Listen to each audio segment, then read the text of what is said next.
And good evening, everyone. I'm Anne Marie Tiernan. I'm in for Dustin today, along with Felicia Lawrence. And we start with our top story today at 4. Metro Police investigating a deadly shooting at a near Northwest Side home. It happened overnight just south of Crown Hill Cemetery. Our Matthew Foltz was at the scene and has the latest as police search for answers. Metro Police spent hours this morning trying to figure out what exactly led up to this fatal shooting here at this home that you see behind me. And it's a scene that officers say they wish families didn't have to wake up to here in Indianapolis. Officers say they got the call around 3:30 this morning for shots fired at a home near Udell and North California streets. Police say once on scene, they found a man with gunshot wounds inside of a home. He was later pronounced dead at the scene.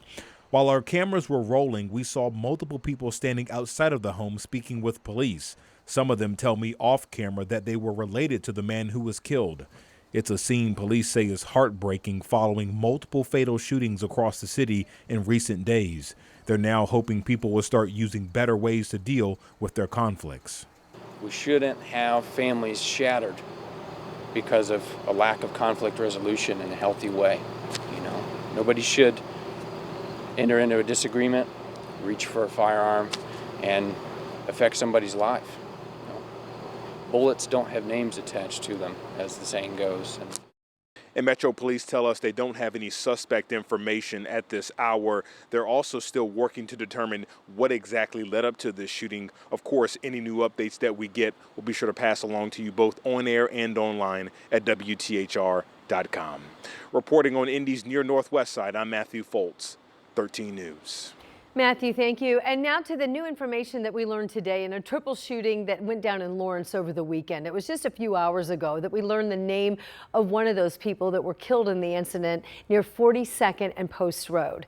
The Marion County coroner says that Candido Escobar was killed. Just yesterday, the coroner identified Daniel Uribe as one of the people killed, and a third person has yet to be identified. So here's what we know. Lawrence police tell us when they got to 42nd and Post, when they got there, 2 men were dead at the scene. Another man was taken to the hospital. That's where he died. Witnesses tell police they saw a car at the scene drive off and then crash near 38th and Post Road. Several men then were told got out of that car and took off. Police tell us that no one's been arrested and there are no people of interest at this hour. IMPD right now is investigating a domestic-related shooting on the north side of Indianapolis. So right now, we know a suspect is under arrest and one person is receiving treatment at a local hospital. Now at 4, Sia New Yorker has new details about the investigation. Just before 7 Tuesday morning, IMPD police were called to Chelsea Village Apartments near I-465 and Ditch Road. There were reports that there was a shooting.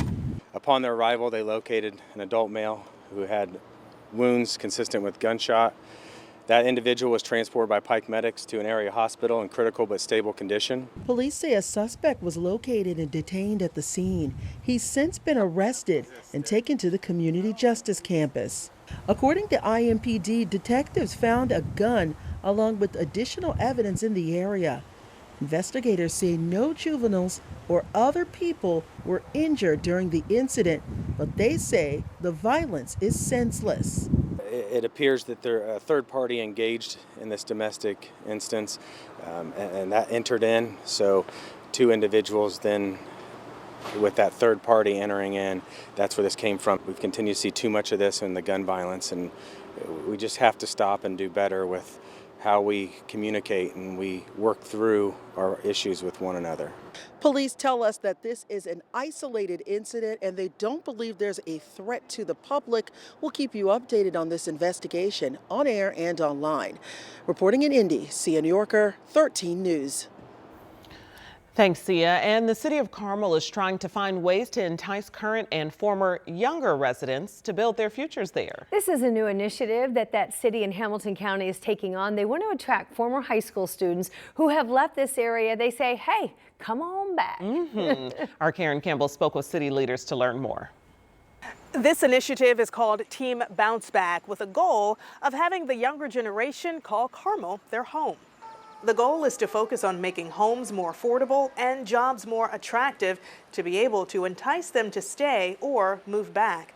According to U.S. News and World Report, In June, the median home listing price was about $440,000. The average apartment rent, about $1,880. So how does the city plan to entice former residents? City County Councilor Adam Hassan works on the Housing Task Force. What we have is kind of the missing middle, which is maybe senior housing, empty nester housing, and smaller homes that make for great starter homes for a young person starting out. We need more of that inventory, and talking about where that could go and how do we encourage the market to build more of that. I'll talk more about who makes up this committee and their plans for the future of Carmel. That's coming up. For now, in Carmel, Karen Campbell, 13 News. All right, thanks a lot, Karen. And speaking of Carmel, we've got our camera there, and boy, it is a beautiful shot here this afternoon. Take a look, some scattered clouds, blue sky, and if you've been outside at all, and hopefully you have, you know, a little hint of autumn in the air here today. It started with the crisp start this morning, and it's ending with temperatures that are closer to 70 degrees over a good portion of central Indiana here. So if you like it a little more like late September, then you're loving life for today. You can see on visible satellite that cloud cover. Some of this actually from moisture coming off of Lake Erie. We've got a northeasterly wind. These are all sun driven, by the way. Temperatures right now compared to 24 hours ago, about 5 degrees cooler. And that start that we had this morning will be even cooler tomorrow morning. We have dew points that are in the 40s. It's a little hint of where we're heading as we finish off tomorrow morning. Here's the breakdown now as we look into Brown County. They got football practice going on right now. Perfect for outdoor sports today. As we slide through the evening, we're going to slide into the 50s by as early as 1 or 2 in the morning.